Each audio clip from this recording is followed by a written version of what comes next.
I made 70 bucks an hour building these last night. I'm selling this one for $200 and these each for $250, and I'll break down how I got to those numbers and how I get that. Let's get into it. So my 5 planter topics for tonight. First of all, we're going to talk about your listing and how to make it unique. Let's go over to the computer and I'll show you what I mean here. So let's first start with the strategy of listing. I'm using Marketplace in this instance, and you can see here, first I've done my research of looking at Cedar Planters and finding out what's around me. Now, this is a long, this is about an hour away from me, this is about an hour away from me, hour away. So this Grand Meadow, those are my listings, along with this Grand Meadow, and I don't know that we'll see another one of mine. The closest to me would be these couple in Rochester, and I've looked at their listings, and although they're okay, what I can tell you about them is that they're very short, and they don't go into full details. You can also see Cedar Flower Planters is just the title, whereas I've got Cedar Planters, brand new, custom made in my title. So trying to stress that custom made in there, as well as that these are brand new and made of cedar. So I'm going to hit those 3 main points. If we go into my listings, and you can see here, I'll show you 2 of them. The text in all of mine is pretty much the same. And as you can see here, some would say maybe shorter is better. In this case, I think longer and more detail is better. So I've gone ahead and explained what these are, that they're weather resistant, that I can treat them with water seal for additional cost. I can also arrange meeting in these main cities around me. And basically for that, I don't go out of my way to deliver them unless it's for a fee.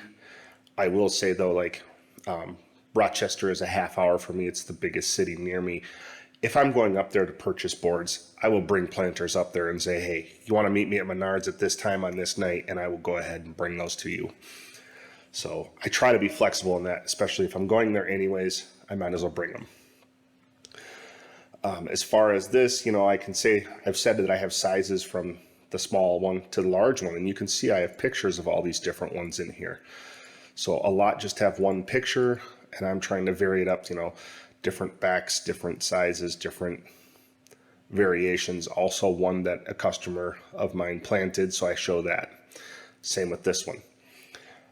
And then I do give some prices for some of them. Here's my basic first ones, and I'm trying to tell them how much it's going to be for 1, how much for 2, how many for 3, because I do offer discounts on being multiples. And then I do state down here, that there's this large one. And then coming very down at the bottom, I'll state that the very large raised garden bed is custom, and here's our prices, and it depends on lumber prices. As you saw, I have many different listings posted starting with a different picture. And that's just to keep many postings out there rotating. I don't know if it works as a good strategy or not. It's just something I've done. And then I also don't renew my listings. When they come up for renewal, I take them down and create a brand new listing and throw that up there. So, number 2, let's talk about interacting with the client. Now, you've got somebody who's reached out to you and said, hey, I want a planter. Let me show you on the computer here how a conversation like that goes. Say we get a message that comes in, is this available right now? Typically they'll ask, do you have any made right now also? And I'll say, they're available, but I make them to order. What size do you need? And then from there, I typically get asked, well, how much is the one in the picture?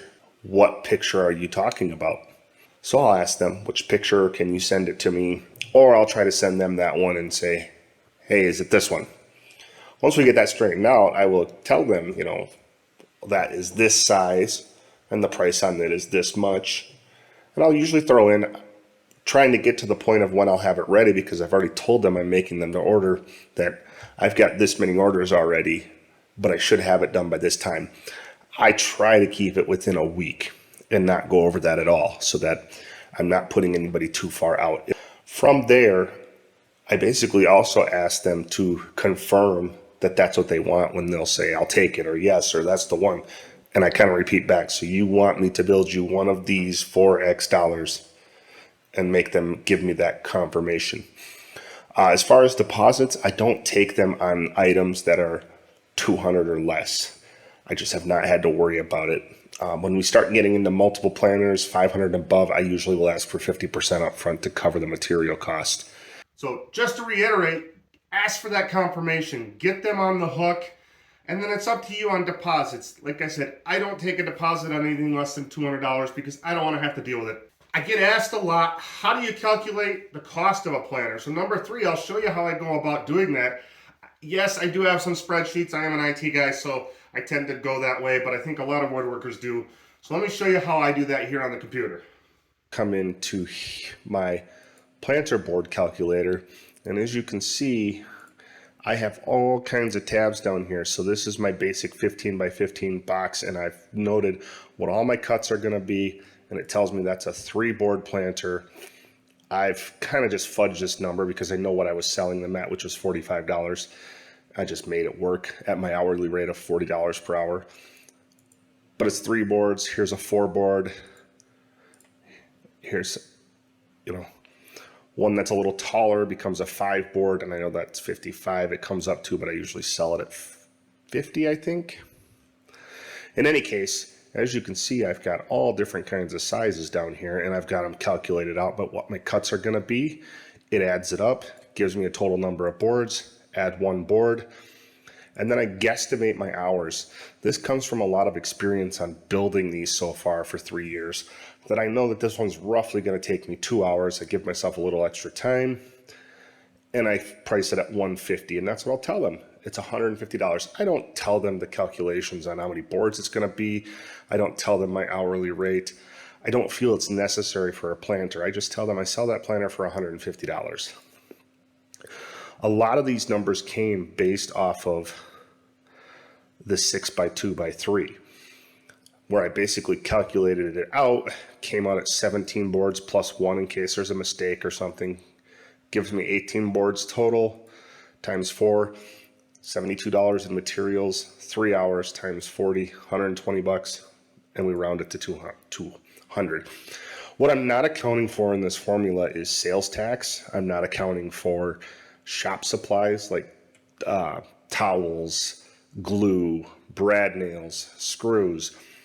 Some of that, I just don't worry about it. I figure all those shop supplies and everything is probably $8. That's my rounding here. I've also got enough in this built in. Now, I am not a woodworking business. I am a hobbyist that does this on the side. It's a side hustle. So with that said, I'm not looking to calculate overhead for my shop and power and all that type of stuff. I am looking to make a few dollars that I put right back into my shop in the form of tools and updating my shop. That's where I'm at this point in time. So now keep in mind, not every planter has the same number of hours, but you kind of got to get a feel for that. My big one, I started off at 3 hours. I think I'm down to I can make it in a little under 2. My sets, I kind of average at about an hour now. So, and a lot of that has to go into my setup. I have marks and different things. There's a video on how I made it more efficient to make planters, and I'll put that down in the description if you want to check that out. My number 4 topic is just make sure you keep track of how many orders you have. And here's, again, this is where a spreadsheet comes in handy, and I'll show you here how I do that. When I get a build, I will go ahead and just add it to a build sheet here, what the size is, how many boards, how many do I have on hand, so I know how many I need to get, and I'll place an order. Simple as that. When they come off here, I'll just delete them, add the next round in here, print this out, order my boards. And then I do keep track of all of my orders for the year. So at the end of the video, I will show you what my numbers came out to for this year alone. So stick around for that. And again, you saw there how I also keep track of the number of boards and my materials just so I know what I need, don't need, and go. That way it makes it easy. When I'm up in town, I can just open up the spreadsheet. I need this many boards, throw a quick order in on my phone, drive into the lumberyard, grab them, leave. So, and last but not least, let's go over my numbers for 2023. I built 16 shutters this year for somebody. That was out of cedar, and that was a little bit different project, but something I took on early in the year so it didn't impact planters. I had time to get those done without affecting anything else. Over the course of the season, I made 60 planters total. And again, that ranges from small ones to big ones. So, when it gets down to the other numbers, you're going to think that doesn't seem like, for example, I did roughly 60 hours of building. Total supplies, brad nails, glue, shop rags, boards, all that type of stuff, screws, My total investment for supplies this year was $3,297.97. After all sales were final, I took in $6,310, and I still have $100 out there outstanding. I got a friend who owes me $100 for 2 planters I have sitting in the garage still. So one day I'll get that collected and I'll pick those up. But that means my total profits for just this season were $3,117.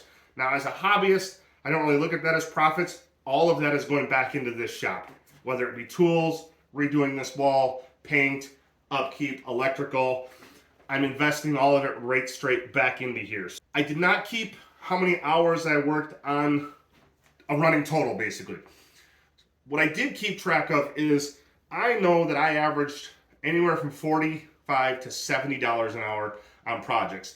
I would go start a planter order and be like, check the time, know how much I'm making on that planter, and be like, I just made X dollars that planter. Like I said at the beginning, those planters, I made $70 an hour because I batched all those out quickly, efficiently. There is no less quality. I've just become that much better at it. So from what I charge, I make that much on those. With that, that's how I got the roughly 60 hours as I took my total and divided it by about 55 bucks. So again, over the whole course, I figured I'm adding about 8 hours per week in the shop building planters. I could do more, but with a full-time job, 4 kids, all sorts of things going on, that works for me. So I don't want to be out here the entire time. Again, I'm not in this as a business person at this point in time. It's just to fund the rest of my year for lumber and get this shop upgraded. So I hope that helps you. If you have any questions, feel free to leave them in the comments. Thanks. Have a good night.